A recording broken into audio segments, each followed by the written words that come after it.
할렐루야, 환영하고 축복합니다. 오늘은 금요일입니다. 하나님의 말씀은 히브리서 2장 17절 18절입니다. 그러므로 그가 범사의 형제들과 같이 되심이 마땅하도다. 이는 하나님의 일에 자비하고 신실한 대제사장이 되어 백성의 죄를 속량하려 하심이라. 그가 시험을 받아 고난을 당하셨은즉 시험 받는 자들을 능히 도우실 수 있느니라. 아멘.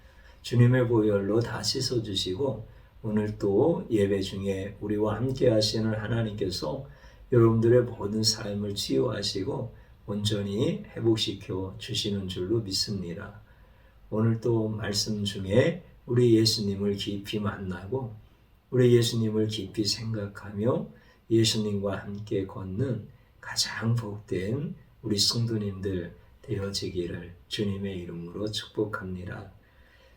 주일날도 수요일날도 긍휼히 여기시는 자는 예수님이다 라고 하는 기독교적 관점에서, 기독교적 신학의 관점에서 우리가 성경을 보는 것을 생각해 보았습니다. 이제 성경을 보면서 예수님이 어떤 분인지 알게 되어지죠. 그러면서 이제 우리의 영혼이 막 기쁜 것을 경험하게 되어집니다. 성도들의 기쁨은 뭐냐? 세상에서 세상의 것을 많이 가진 것을 기쁘다고 여기는 자는 예수님을 모르는 겁니다. 우리가 어떤 기쁜 일이 있을 때 그것보다 더 큰 기쁨을 만나게 되어지면 그 기쁨은 상대적으로 작고 가치가 없어서 이 큰 기쁨을 누리는 것에 방해가 되어진다면 버릴 수도 있습니다. 이게 이제 기쁨에 대한 가치를 우리가 알게 되어지는 거죠. 성도의 기쁨은 뭐냐면 예수님을 알아가는 기쁨으로 사는 사람들이 성도인 것입니다. 참 이거는 놀라운 은혜예요. 사람들도 그래요. 사람들도 이제 남녀가 사랑을 해서 결혼을 하잖아요. 그러면은 재밌게 살아. 그러다가 이제 몇 년이 지나면 권태감을 느낀다고 그래요. 왜 권태감을 느끼냐? 권태감이 뭐예요? 신선한 것들이 없다는 거잖아요. 무료하다는 거잖아요. 만나도 가슴이 뛰지도 않고 말을 해도 뭐 이렇게 시큰둥하고 뭐 이런 것들이 이제 피로감, 권태감 뭐 이런 것 아니겠습니까? 그러니까 이제 말을 해도 더 이상 모르는 게 없는 거야. 다 아는 거야. 뭘 좋아하는지도 알고 어떨 때 웃는지 어떨 때 슬퍼하는지도 알고 뭐 잠버릇까지도 다 아니까 모르는 게 없잖아요. 다 알아. 이게 다 아니까 더 이상 알고 싶은 것도 없고 알려고도 않고 그러니까 일상적인 게 전부 다 느슨해져 버리는 거야. 그러면서 이제 사는 게 재미가 없다. 관심이 없는 거죠. 기쁨이 없는 거죠. 이렇게 사는 부부들이 굉장히 많습니다. 어떤 분이 이제 저한테 물어봐요. 목사님은 사모님하고 참 기쁘게 사시는 것 같은데 정말이시죠? 그렇게 물어보실 때 그럼요. 기쁘게 삽니다. 제가 이렇게 확신 있게 얘기를 하냐면 매일같이 새로운 것을 보기 때문에 그렇습니다. 사모님에게 이런 게 있었네? 이게 딱 느껴지면은 기쁜 거예요. 뭐 그저 그렇지 뭐 항상 그렇지. 그러면 저에게도 기쁨이 없을 거예요. 그런데 새로운 것을 발견하는 거예요. 정말 놀라울 정도로 그게 보여지고 그게 들려지고 느껴지고 그러는 거예요. 이렇게 새로운 것이 있었네. 이렇게 아름다운 것을 내가 여지까지 못 보고 있었네. 이런 부분들이 계속 느껴지는 거예요. 그러니까 기쁘게 사는 거예요. 물론 사모님도 저에 대해서 같은 마음이니까 서로가 기쁜 거겠죠. 알아간다라고 하는 게 이런 거예요. 이제 우리가 이제 예수님을 아는 기쁨으로 산다라고 할 때 이게 사실은 제일 성도들에게 큰 기쁨이거든요. 그런데 신앙생활을 오래 하신 분들은 되게 어떻습니까? 예수님을 아는 기쁨을 몰라요. 왜 그러냐면은 예수님을 너무 잘 안다는 거야. 30년 신앙생활을 했는데, 뭐 50년, 60년 신앙생활을 했는데, 예수님을 너무 잘 아는데, 예수님에 대해서 설교하면은, 뭐 다 아는데 또 뭐 그런 설교 하시나? 뭐 이런 생각이 들고요. 예수님을 모른다고 하면 오히려 화가 나고요. 예수님에 대해서 다 아는데 왜 모른다고 하지? 이런 마음이 드는 거죠.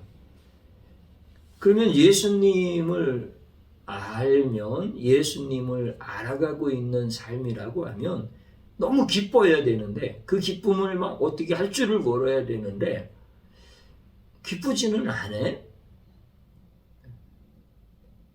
성도들과 만나도 뭐 예수님 얘기를 별로 안 해. 뭐 예수님에 대한 얘기는 재미가 없어. 뭐 세상 얘기가 더 재밌고. 왜 이런 현상들이 나타나는 거죠? 실제는 예수님을 안다고 하면서 예수님을 모르는 거죠. 오래 사는 부부가 다 아는 것 같지만 모르는 것처럼 예수님을 오래 믿음으로 다 아는 것 같지만 실제는 예수님을 모르는 거예요. 그래서 신앙생활에 기쁨이 없는 거죠. 이것을 성경에서는 첫사랑을 잃어버렸다 뭐 이렇게 표현도 하십니다. 그러니까 예수님은 그러면 내가 알 수 있는 지식 안에 계신 분입니까? 내가 예를 들어서 10년을 빡세게 예수님을 연구하면 예수님을 알 수 있습니까? 30년을 내가 게으르지 아니하고 온 마음과 정성을 다해서 신앙생활에 충실을 했으면 예수님을 알 수 있는 겁니까? 예수님이 30년 안에 가두어둘 수 있는 분이고 아니면 예수님에 대한 뭐 논문이 수없이 많으면 2000년 동안 예수님의 논문을 다 종합하면 예수님을 알 수 있는 겁니까? 우리는 굉장히 큰 착각에 빠져 있는 거예요. 예수님은 그런 분이 아니세요. 내가 다 안다라고 하면은 그분은 예수님이 아닌 거예요. 그냥 책 속의 예수이지. 예수님은 우리가 아무리 알려고 해도 다 알 수 없어요. 그래서 매일 예수님의 새로운 모습을 보게 되어지는 예수님에 대하여 증거하신 성경의 말씀이 내가 오늘 새롭게 보여지는 거예요. 그럼 예수님을 또 다시 아는 거예요. 어떤 젊은 분이 그러시더라고요. 시편을 읽는데 시편의 말씀이 춤추듯이 나한테 다가오는 것을 느꼈습니다. 내가 그 젊은 청년을 보고 너무 감사했어요. 야, 그렇구나. 이제 하나님께서 사랑하시는 자가 되어서 자꾸 말씀을 열어주시는구나. 뭐 예수님을 다 안다고 이렇게 말할 수도 있을 거예요. 오랫동안 신앙생활 했으니까. 그런데 말씀이 막 춤추듯이 살아서 나한테 이렇게 다가오는 것을 느꼈다. 그래서 너무 기뻤다. 신기했다. 우리가 예수님은 알면 알수록 더 깊으신 분인 거야. 더 넓고 크고 길고 높으신 분이. 그분을 측량할 수가 없는 거예요. 그래서 신앙생활은 매일 그분에 대해서 알므로 말미암아 너무 새로운 은혜의 자리로 나아가서 기쁘게 생활하는 것이 바로 신앙생활인 거예요. 그래서 예수님은 우리한테 물을 주시면서 뭐라고 말씀하시느냐면 이 물을 마시는 자는 영원히 목마르지 아니하리라 이렇게 말씀하셔. 참 놀라운 말씀이죠. 우리 예수님을 가리켜서 긍휼히 여기는 자라고 했잖아요. 긍휼히 여기는 자는 복이 있나니 저희가 긍휼히 여김을 받을 것이요 라고 하시는 이 말씀은 예수님의 사역을 증거하시는 말씀이고 예수님만이 긍휼히 여기시는 자다라고 하는 것을 증거하는 말씀이라고. 그래서 내가 긍휼히 여기는 마음을 가져야지, 긍휼히 여기는 성격을 내가 꼭 가져야지.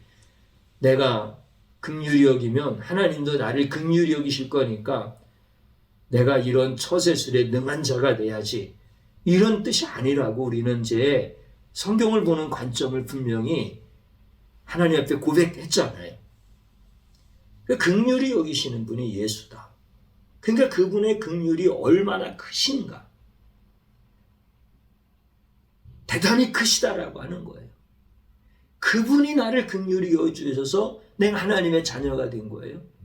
그리고 매일같이 나에게 그 긍휼을 나에게 베풀어 주시는 거예요. 나를 불쌍히 여겨주시는 거예요.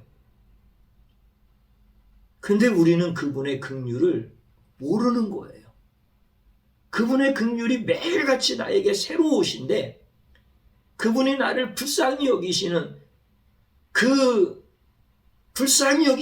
예수님의 마음이 너무나 절절한데 나는 그거를 잘 못 느끼고 있는 거예요. 그러면서도 예수님을 안다라고 얘기하는 거죠. 여러분들, 내가 힘들 때 예수님이 나를 불쌍히 여기는 마음으로 이렇게 다가오시는 것 경험해 보셨습니까? 너무 힘들고 어려운데 그분이 나를 위로하시는 거야. 이 불쌍히 여기시는 마음으로 나를 찾아오시는 거야. 나를 그래서 긍휼히 여겨주시는 거예요. 이게 참 얼마나 큰 은혜고 얼마나 큰 기쁨인지 몰라요. 근데 그 예수님의 긍휼을 모른다라고 하는 것이 문제다라고 하는 거예요. 예수님이 이 땅에 왜 오셨습니까? 나를 긍휼히 여기시는 불타는 마음을 어떻게 할 줄 모르셔서 이 땅에 오신 거야. 우리 예수님을 오늘 성경에서 뭐라고 말씀하십니까? 그러므로 그가 범사의 형제들과 같이 되심이 마땅하도다. 아니, 예수님이 하늘 보좌를 버리시고 우리와 같이 되어지는 게 마땅하대요. 그분이 창조주가 피조물이 되시는 게 뭐가 마땅하시냐고요. 근데 마땅하시다, 이렇게 말씀하셔요. 그 이유는 딱 하나입니다. 뭡니까?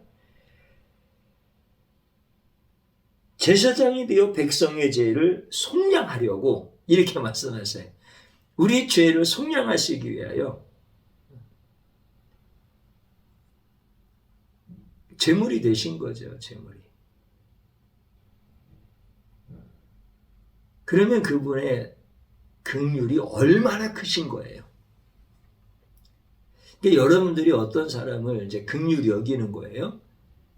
그래서 뭐 고아원도 짓고 과부도 선대해주고 또 나그네도 대접해주고 뭐 이런 일들을 해요. 이게 이제 뭐 교단적으로도 하고 개인적으로도 하고 교회적으로도 하고 뭐 이제 그런다고 해요. 그러면은 우리를 가리켜서 사람들이 당신은 긍휼이 참 대단히 크십니다. 어떻게 전 재산을 팔아서 고아원을 설립할 수가 있습니까? 그렇게 긍휼이 크신 분은 처음 봤습니다. 이렇게 이제 사람들이 얘기할 거 아니겠어요? 그리고 인터뷰도 하고 뭐 당연히 그러겠죠. 그럼 예수님이 우리를 긍휼히 여기신 거는 어느 정도 크기일까요? 그 정도 크기일까요? 아니면 그거보다는 조금 더 클까요? 예수님의 긍휼은 헤아릴 수가 없는 거예요. 예수님이 우리를 긍휼히 여기신 거는 그 어떤 것으로도 비교할 수가 없는 거예요. 그런데 이제 예수님이 나를 긍휼히 여기시려고 마땅히 제물이 되셔서 이 땅에 오셨어요. 그리고 나를 긍휼히 여겨주시는 거예요. 나를 속량하시는 거예요. 그런데 예수님의 긍휼에 사람들이 감동했습니까? 감탄했습니까? 앞에서 제가 어떤 사람이 재산을 팔아서 고아원 만났을 때 당신은 긍휼이 대단하십니다. 인터뷰 좀 합시다. 기사 좀 내게. 이렇게 예수님에게 나와서 얘기한 사람이 있었습니까? 오히려 예수님이 뭐라고 했습니까? 나는 긍휼히 여기는 자다라고 했을 때 사람들은 오해했습니다. 비난했습니다. 조롱하고 멸시했습니다. 그러면은 예수님은 긍휼이 너무나 크신데 그 긍휼을 베푸시려고 자기의 목숨을 우리에게 주시고자 오신 분인데 사람들은 예수님의 긍휼을 알았습니까? 예수님의 긍휼을 알았으면은 인터뷰했잖아요. 그분 기사를 냈을 거 아니에요. 근데 예수님의 긍휼을 모르니까 죄인의 친구다. 죄인과 같이 짝을 한다. 그러면서 비난하고 조롱하고 멸시하고, 그러니까 예수님의 긍휼을 모르는 거야, 사람들은. 전혀 모르는 거야. 알면 당연히 그분의 긍휼을 칭송했겠지요. 근데 그렇지 않았다라고 하는 거예요. 그 인간은 예수님의 긍휼을 몰라요. 예수님의 그 긍휼을 모르니까 예수님이 나를 긍휼히 여기시는 것을 경험을 하지를 못하는 거예요. 예수님의 긍휼이 나에게 임하면 나는 내 영혼이 살아나는데 어저께까지만 해도 죽을 것 같았었는데 긍휼히 여기시는 주님이 오셔서 내 등에 손을 이렇게 얹어주셨을 때 막 등에서 막 불이 나는 것을 경험을 하는데 그 예수님의 긍휼을 모르라. 그래서 예수님이 나에게 오시고 내가 예수님을 예배해도 내가 기쁨이 없는 거야. 예수님이 그렇게 긍휼이 한없이 크신 분인데 그분이 오셔서 나를 긍휼히 여겨주시는데도 나는 그분의 긍휼을 새롭게 경험을 하지 못하는, 그래서 예수 믿는 기쁨이 없는 거예요.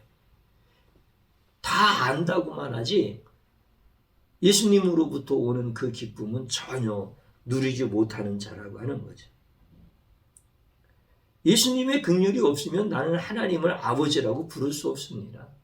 예수님이 나를 긍휼히 여기시지 아니하면 나는 구원받을 수 없습니다. 예수님이 나를 긍휼히 여기시지 않으면 나는 예수님의 신부가 되어질 수가 없습니다. 그 긍휼이 얼마나 크시면 그렇습니까? 그 긍휼을 나는 1/1000도 경험하지 못했는데 우리 예수님이 계속 나를 긍휼히 여겨주시는데도 잠자리에서도 긍휼히 여겨주시고 밥 먹을 때도 긍휼히 여겨주시고 내가 힘없어서 연약하여 넘어져 있을 때도 긍휼히 여겨주시는데 그 예수님의 긍휼을 모르는 거예요. 그래서 내가 신앙생활하면서 예수님을 알아가는 기쁨이 없다는 거죠. 신앙의 권태기에 빠져 있는 거예요. 예수님의 그 첫사랑을 다 잃어버린 거예요.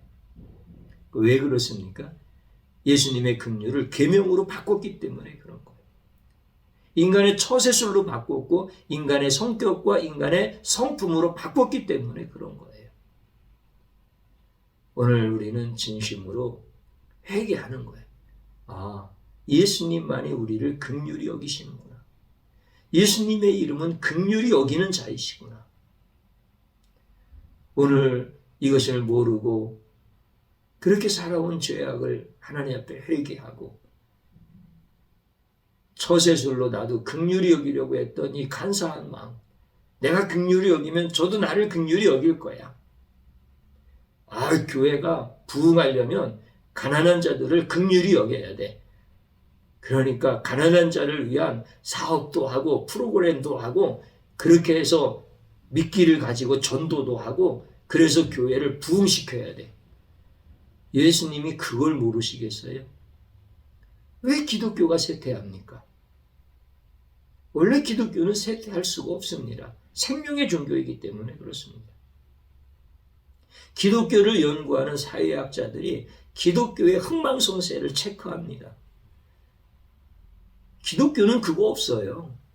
1명이 모여도 흥하는 거고 1000명이 모여도 예수 생명이 없으면 이거는 기독교가 아닌 거예요. 그러니까 기독교는 흥망성쇠가 없는 거야. 근데 우리가 그것을 전부 다 데이터를 제공해주고 있는 거야. 우리는 이만큼 이런 일들을 해갖고 사람이 이만큼 모였습니다. 지금은 교회가 흥하는 시대입니다. 성경을 전부 다 잘못 보고 있는 것이죠. 오늘 우리는 예수님을 정확하게 아는 자들이 되어짐으로 인하여서 예수님이 나를 얼마나 긍휼히 여기시는 분인가, 이것을 여러분들의 삶 속에서 날마다 경험되어질 때 그게 부흥인 거야.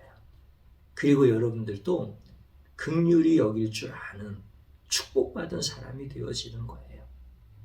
그래서 오늘 성경에서 분명히 말씀하시죠. 그분이 시험을 받아 고난을 당하셨은즉 시험 받는 자들을 능히 도우실 수 있느니라. 내게 긍휼이 없어서 내가 시험 당할 때 예수님의 긍휼이 내게 임하여서 나도 긍휼히 여길 줄 아는 자. 여러분들, 시험이 뭡니까?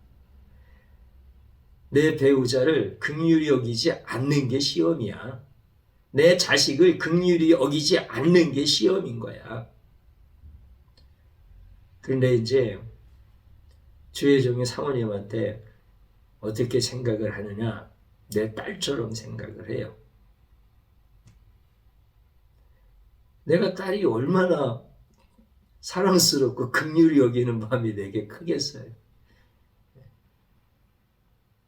그런데 이제 사모님을 딸처럼 생각하려고 하는데 사모님이 딸처럼 안 보일 때가 있어. 무서운 늑대처럼 보일 때가 있어. 그게 시험이야. 그게 시험. 나는 그게 안 돼요. 그때 이제 긍휼이 많으신 예수님이 나를 도와주시는 거예요. 긍휼이 많으신 예수님. 그분이 아니면 이게 안 되는 거야. 이게. 그래서 그가 시험을 받아 고난을 당하셨은즉 시험 받는 자들을 능히 도우실 수 있느니라. 긍휼이 많으신 분이 긍휼이 없어서 시험 당할 때, 넘어질 때 나를 도우셔서 나도 긍휼을 베푸는 자로 살게 해주시는 거예요. 이게 은혜인 거예요. 사랑하는 성도님 여러분, 이제 예수님이 어떤 분인지를 분명히 알므로 말미암아 우리도 예수님 때문에 구원받고 예수님으로 인하여서 우리도 시험도 이기고 어떤 자리에서도 승리하는 이런 축복의 삶을 살게 되어지는 줄로 믿습니다. 저를 한번 따라서 해보시기 바랍니다. 내가 긍휼히 여겼기 때문에 긍휼히 여김을 받은 것이라고 착각한 죄를 용서하소서. 회개하는 겁니다. 하나님 앞에. 또 한번 따라서 하십시오. 나도 예수님처럼 긍휼히 여기는 자가 되게 하소서. 아멘. 어떤 시험에서도 예수님의 긍휼로 다 이기는 거예요. 주님 한번 부르고 기도합니다. 주여 감사합니다. 오늘 이 시간에 주께서 우리와 함께하여 주시고 은혜 베풀어 주심을 감사합니다. 내가 긍휼에 대하여 착각했던 이 죄악을 용서하여 주옵소서. 내가 긍휼히 여겼기 때문에 하나님도 나를 긍휼히 여기실 수밖에 없을 거야. 이렇게 생각하고 판단했던 완악하고 패역한 죄악을 용서하여 주시옵소서. 이러한 처세술을 가지고 내가 어떻게 살 수 있겠습니까?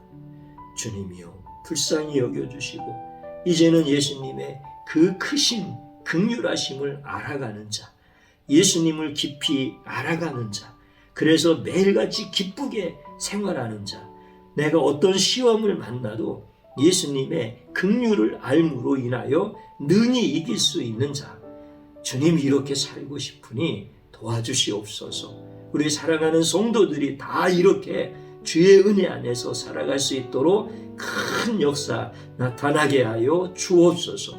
우리 주님이 그렇게 역사하심을 감사드립니다. 성도의 가정들마다 예수님을 알아가는 기쁨이 충만하게 하여 주옵시고 예수님으로 인하여서 승리하는 가정들이 되어지게 하여 주시옵소서. 예수 그리스도의 이름으로 기도드리옵나이다. 아멘.